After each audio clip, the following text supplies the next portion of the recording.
জুলাই আগস্টের মানবতা বিরোধী অপরাধের দায়ে শেখ হাসিনার ফাঁসির আদেশ দিল আন্তর্জাতিক অপরাধ ট্রাইব্যুনাল। জানিয়েছেন chief prosecutor advocate Tajul Islam. তিনি বলেন, বিচার প্রক্রিয়ায় এগিয়ে নেওয়ার বিষয়ে তারা দীর্ঘ প্রতিজ্ঞ। জুলাই গণহত্যায় প্রধান নির্দেশদাতা ক্ষমতাচ্যুত সাবেক প্রধানমন্ত্রী শেখ হাসিনা সহ 3 জনের বিরুদ্ধে অভিযোগ আমলে নিয়েছে আন্তর্জাতিক অপরাধ ট্রাইব্যুনাল।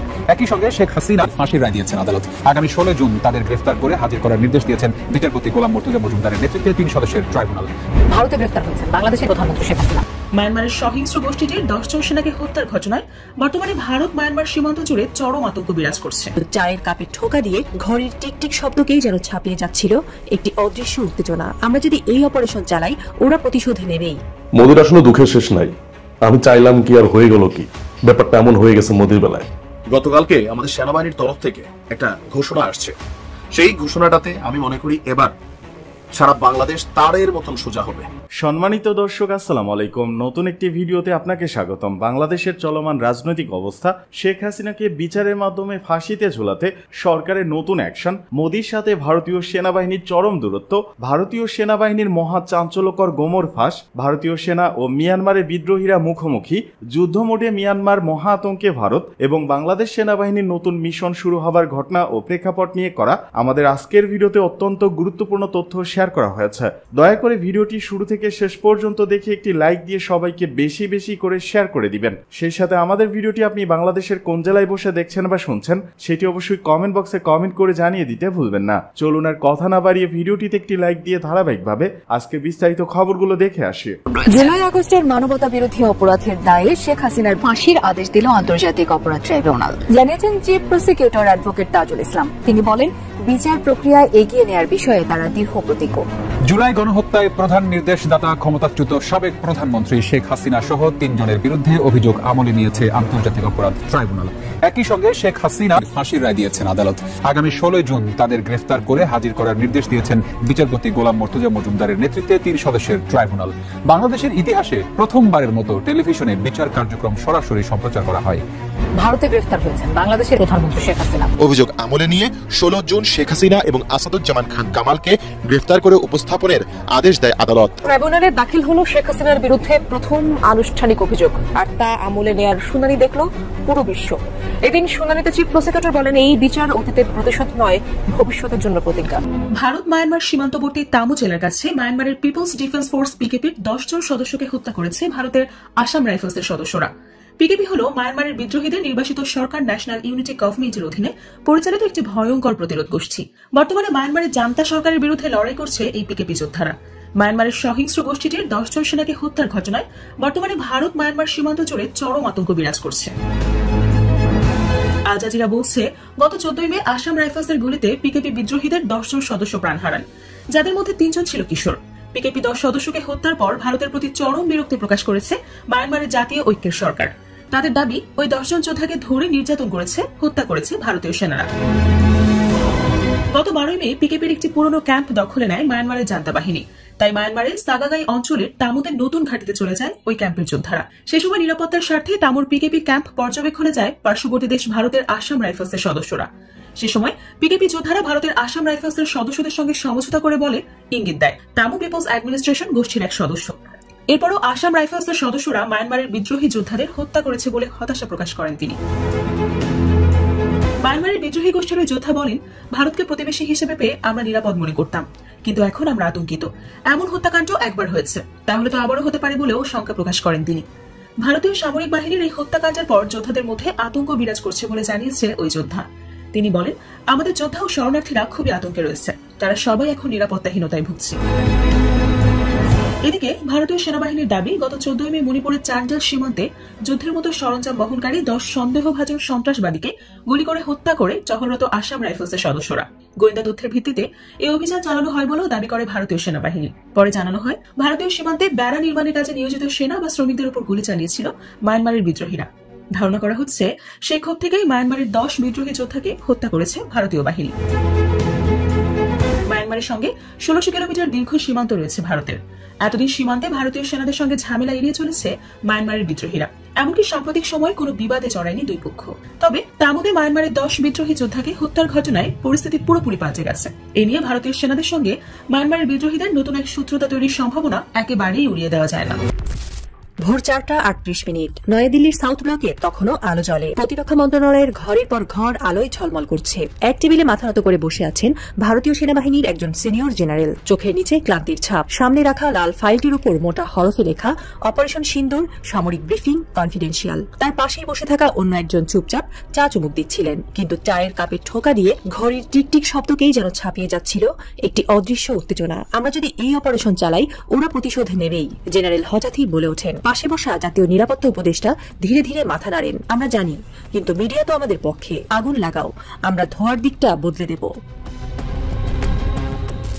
2019 সালে বালাকোটে স্ট্রাইকের অভিজ্ঞতা যেভাবে বিজেপিকে নির্বাচনী জয়ের পথে টেনে এনেছিল, ঠিক তেমনি আরেকটি দেশপ্রেমের মহাকাব্য লেখা হচ্ছিল এবার। নাম দেওয়া হলো অপারেশন সিন্দুর। উদ্দেশ্য পাকিস্তানের সীমান্তে এক প্রকার কৃত্রিম সংঘর্ষ তৈরি করে একতরফা বিজয়ের মিডিয়া ন্যারেটিভ নির্মাণ। কিন্তু সেবার আর সময় সঙ্গী ছিল না। ভারতীয় সামরিক বাহিনী স্পষ্ট জানিয়ে দিয়েছিল, পাকিস্তান ছোট দেশ নয়, আমরা আঘাত করলে ওরা পাল্টা মার দেবে, ক্ষতি আমাদেরও হবে। এই সতর্কতা বিজেপির উচ্চ পর্যায়ে পৌঁছে দেওয়া হয়েছিল। তবু প্রতিক্রিয়া ছিল, মিডিয়া আমাদের হাতে, আমরা জয় দেখিয়ে দেব। পর্দার পেছনের যুদ্ধের খবর কেউ জানবে না। সেনাবাহিনী আপত্তি জানিয়েছিল, কিন্তু রাজনীতির মাঠের সেই আপত্তি চাপা পড়ে গেল। সামরিক অপারেশনকে পরিণত করা হলো রাজনৈতিক ইভেন্টে। মূল উদ্দেশ্য ছিল নির্বাচনের আগে দেশজুড়ে জাতীয়তাবাদের জোয়ার তুলে আবারও মোদির ছবি চৌকিদার হিসেবে তুলে ধরা। যুদ্ধ শুরু হতেই ভারতের মূলধারার টিভি চ্যানেলগুলোতে শুরু হয় বিজয়ের মহোৎসব। লাহোর দখল, পেশোয়ারে ভারতীয় ট্যাঙ্ক, করাচির আকাশে তেরঙা পতাকা, সবই স্ক্রিপ্টেড। সাংবাদিকেরা জানতেন না কি হচ্ছে, শুধু বলা হয়েছিল, উল্লাস করো, জয়গান গাও, আমরা বিজয়ী। কিন্তু সামাজিক যোগাযোগ মাধ্যমে ছড়িয়ে পড়তে থাকে অন্য গল্প। পাকিস্তানি সেনাবাহিনীর প্রতিশোধমূলক হামলার ভিডিও, ধ্বংসপ্রাপ্ত ভারতীয় বিমান এবং যুদ্ধকালীন চুপচাপ হয়ে যাওয়া ভারতীয় এয়ারফোর্স। 2 দিন পরপর 48 ঘণ্টা ভারতের বিমান বাহিনী পাকিস্তান সীমান্তে কোনো ফ্লাইট চালায়নি। Chief of defence staff general Anil Chauhan পরে স্বীকার করেন, আমাদের এয়ার অপারেশন গ্রাউন্ড করা হয়েছিল, আমরা জানতাম ক্ষতি হবে। এমন স্বীকারোক্তি রাজনৈতিক মাঠে সুনামি সৃষ্টি করে। যাদের মাধ্যমে জয়গাথা ছড়ানো হচ্ছিল তারা হঠাৎ চুপ, আর সোশ্যাল মিডিয়া বলছে জেতা নয়, হার হয়েছে, শুধু মুখে মুখে জয়। এই দ্বৈত বাস্তবতা, একদিকে মিডিয়ার নির্মিত জয়, অন্যদিকে মাটির উপর রক্তাক্ত সত্য, ভারতীয় রাষ্ট্রযন্ত্রের চরম বিপর্যয়ের ইঙ্গিত দেয়। যখন বাস্তব আর প্রচারণার ফারাক মানুষের চোখে ধরা পড়ে, তখন ন্যারেটিভের জাদু ভেঙে যায়। আর এই ভাঙনের প্রক্রিয়া শুরু হয়েছে সেনাবাহিনীর অভ্যন্তরেই। কেবল প্রতিরক্ষা বিশ্লেষক নয়, মধ্যম সারির অফিসাররাও প্রশ্ন তুলছেন, আমরা কি দেশের রক্ষক, নাকি শুধুই রাজনীতির পেছনের কুশপুতুল? অভ্যন্তরীণ সূত্র বলছে, ভারতীয় সেনা নেতৃত্ব প্রথম থেকেই অপারেশন সিন্দুরকে অপ্রয়োজনীয় বলেই জানত। বাস্তবসম্মতভাবে সামরিক প্রয়োজনের চেয়ে রাজনৈতিক হুমকি ছিল বেশি। তারা আগেই জানিয়েছিল, কিন্তু প্রধানমন্ত্রীর দপ্তর থেকে শুধু একটি উত্তর এসেছিল, ডোন্ট ওয়ারি, ন্যারেটিভ আমরা ম্যানেজ করে নেব। কিন্তু এবার সেই ম্যানেজমেন্ট কাজ করেনি। জেনারেল অনিল চৌহানের সিঙ্গাপুরে দেওয়া হঠাৎ এক অগোছালো সাক্ষাৎকারে তিনি কার্যত স্বীকার করেন, ভারতীয় বিমান বাহিনী ব্যাপক ক্ষতির মুখে পড়েছে। বিশ্লেষক ব্রহ্ম চেলানির মতে এই স্বীকারোক্তি পাকিস্তানকে প্রপাগান্ডা যুদ্ধে জিতিয়ে দিয়েছে। তিনি আরও লেখেন, এমন স্বীকারোক্তি ভারতের মাটিতে হওয়ার কথা ছিল, সেটি হওয়া উচিত ছিল ভারতের নিজস্ব ভাষ্য সহকারে। কিন্তু এই ভুল কূটনৈতিক কৌশল সব অর্জন ছিনিয়ে নিয়েছে। অভ্যন্তরীণ রিপোর্টে দেখা যাচ্ছে, সেনাবাহিনীর বিভিন্ন স্তরে এখন প্রশ্ন উঠছে রাজনৈতিক নেতৃত্বের সিদ্ধান্ত গ্রহণের প্রক্রিয়া নিয়ে। কিভাবে একটি সামরিক অপারেশন, যার ঝুঁকি এতটাই স্পষ্ট ছিল, তা এত সহজে অনুমোদিত হল? নিরাপত্তা বিশ্লেষকরা বলছেন, এই অপারেশনের ব্যর্থতা শুধু কৌশলগত নয়, এটি নেতৃত্বের এক আত্মসার শূন্য ও কর্তৃত্ববাদী আত্মতুষ্টির নগ্ন বহিঃপ্রকাশ। ফলে উপরের সিদ্ধান্তের নিচের স্তরে মেনে নেওয়ার প্রবণতা এখন দুর্বল হয়ে পড়ছে। আর এটাই সবচেয়ে বিপজ্জনক সংকেত। যখন রাজনৈতিক নেতৃত্ব ও সামরিক নেতৃত্বের মাঝে বিশ্বাসের ভিত নড়ে যায়, তখনই রাষ্ট্র ব্যবস্থা ভেঙে পড়ার মুখে চলে যায়। নয়াদিল্লির উচ্চ মহলে এখন অস্বস্তি স্পষ্ট। অনেকেই বলছেন, মোদী এবং সামরিক বাহিনীর মধ্যে বিশ্বাসের সংকট তৈরি হয়েছে। একদিকে রাজনৈতিক নেতৃত্ব চায় ইভেন্ট বেসড ন্যাশনালিজম, অন্যদিকে সামরিক বাহিনী চায় গ্রাউন্ড রিয়েলিটি। এই দ্বন্দ্বই ভারতীয় নিরাপত্তা কাঠামোর গভীরে চির ধরিয়েছে। আরেকটি ইঙ্গিতও ছড়িয়েছে, সামরিক বাহিনীর কেউ কেউ পর্দার আড়াল থেকে মিডিয়ায় রিয়েল ব্রিফিং দিচ্ছেন, যেন রাজনৈতিক নাটকের মুখোশ খুলে ফেলা যায়। সেনাবাহিনীর একজন সাবেক কর্নেল বলেছেন, আপনারা শুধু দেখছেন সামনে কি বলা হচ্ছে, কিন্তু ভিতরে ভিতরে গনগনে আগুন জ্বলছে। কেউ কেউ বলছে, এবার যদি সত্যি কিছু না করা হয়, পরের যুদ্ধে জেনারেলরাই হয়তো মুখ ফিরিয়ে নেবেন। ভারতের রাষ্ট্রযন্ত্রের ভেতর থেকে এখন যে প্রশ্ন উঠছে, তা শুধু সামরিক নয়, রাজনৈতিকও নয়, এটা অস্তিত্বের প্রশ্ন। যদি সত্যি এই যুদ্ধ শুধুই একটি মিডিয়া শো হয়ে থাকে, তবে পরের বার মাঠে নামবে কে? কারণ এবার আর সবাই ন্যারেটিভ নয়, বাস্তব চায়, আর বাস্তব বড়ই নির্মম। এই গল্প শেষ নয়, শুধু শুরু হয়েছে। পরবর্তী অধ্যায় লেখা হবে হয় বীরত্বে, নয় বিশ্বাসঘাতে। সময় বলে দেবে মোদির মঞ্চে পর্দার পেছনের সেই শেষ পরিণতি কি হবে। আমি আবারও ধন্যবাদ জানাই বাংলাদেশ সেনাবাহিনীকে। সেনাবাহিনীকে নিয়ে নানান ষড়যন্ত্র, কুপরিকল্পনা, অনেক কিছু অপপ্রচার চলছে। বাট দিন শেষে একজন বাংলাদেশের সাধারণ নাগরিক হিসাবে সেনাবাহিনীতে শতভাগ আস্থা আমার যেমন রয়েছে, আমি বিশ্বাস করি একটা বড় অংশের মানুষেরই কিন্তু সেনাবাহিনীর প্রতি আস্থা রয়েছে। তো এই আস্থা অনাস্থার জায়গা থেকে গতকালকে আমাদের সেনাবাহিনীর তরফ থেকে একটা ঘোষণা আসছে। সেই ঘোষণাটাতে আমি মনে করি এবার সারা বাংলাদেশ তারের মতন সোজা হবে। কারণ সারা বাংলাদেশে ডক্টর ইউনূস ক্ষমতা নেওয়ার পরে যেই ঝামেলাটাতে সরকার বিতর্কিত হচ্ছে, এটা কিন্তু সরকার যে প্রশংসিত হচ্ছে তা না, কোন একটা গোষ্ঠী তাদের স্বার্থ উদ্ধার করতে পারতেছে, বাট বিতর্কের দায়টা সরকারের কাঁধেই পড়তেছে। আমি মনে করি সেনাবাহিনীর এই সিদ্ধান্ত এটা ডক্টর ইউনূস সরকারের জন্য প্রশংসা কুড়াবে। যদি কেউ অপরাধ করে থাকে, অন্যায় করে থাকে, সুনির্দিষ্ট কোনো অভিযোগ থাকে, তার বিরুদ্ধে আইনের শাসনকে প্রয়োগ বা প্রতিষ্ঠা করাই সুশাসনের লক্ষ্য হওয়া উচিত। কিন্তু অতি উৎসাহী কিছু মানুষ রাজনৈতিক উদ্দেশ্য প্রণোদিতভাবে ব্যক্তিগত ধান্দায় স্বার্থে লুটপাট অনেক কিছুর কারণে এক ধরনের মব সৃষ্টি করা হয়েছে গেল 9 থেকে 10 মাসে, যেটাতে সবচেয়ে বেশি সমালোচিত হয়েছেন ডক্টর ইউনূসের সরকার। কেউ কেউ এমনও বলেন এটা মবের সরকার। তবে এবার মব বন্ধ হতে যাচ্ছে আনুষ্ঠানিকভাবে, কারণ এর আগে সেনাবাহিনীর এমন কঠোর অবস্থান আমরা দেখিনি। যদিও সর্বশেষ বক্তব্যে সেনাপ্রধান বলছিলেন এই দেশ আর মব চলবে না। তো এই ঘটনার পরপর জাতীয় পার্টির যে চেয়ারম্যান আছেন জিএম কাদেরের বাড়ির ঘটনার পরপর এনসিপি, বিএনপির নেতাকর্মী সহ অনেককে ডেকেছিলেন আমাদের 72 পদাতিক ব্রিগেডিয়ার কমান্ডার বাংলাদেশ সেনাবাহিনীর ব্রিগেডিয়ার জেনারেল হুমায়ুন কাইয়ুম। জাতীয় পার্টির নেতার এই ঘটনার পরিপ্রেক্ষিতে স্থানীয় বিএনপি, এনসিসি নেতাদের সাথে রংপুর স্টেডিয়ামে অস্থায়ী সেনা ক্যাম্পে তিনি ঘোষণা দিয়েছেন যে আপনার রাজনীতি বা মবের নামে দেশে নাশকতা আর কোনো সুযোগ নেই, বা মব তৈরিরও কোনো ধরনের কোনো সুযোগ নেই। আর আপনার তিনি বলছেন যে আমরা আনন্দিত, এনসিপি এবং বিএনপির প্রতিনিধিরা স্বপ্রণোদিত হয়ে এখানে এসেছিলেন। তাদের যে সকল কর্মী আবেগী হয়ে হোক বা যে কোনো কারণে হোক আইন নিজের হাতে তুলে নেওয়ার চেষ্টা করেছিল, কিছু কর্মকাণ্ড করেছিল, আমরা তাদেরকে চিহ্নিত করেছি। আর তারা এই জন্য সরিও বলছে। আর যেহেতু সরি বলছে সেই কারণে তাদেরকে আপাতত এখানে ক্ষমা সুন্দর দৃষ্টিতে দেখা হয়েছে।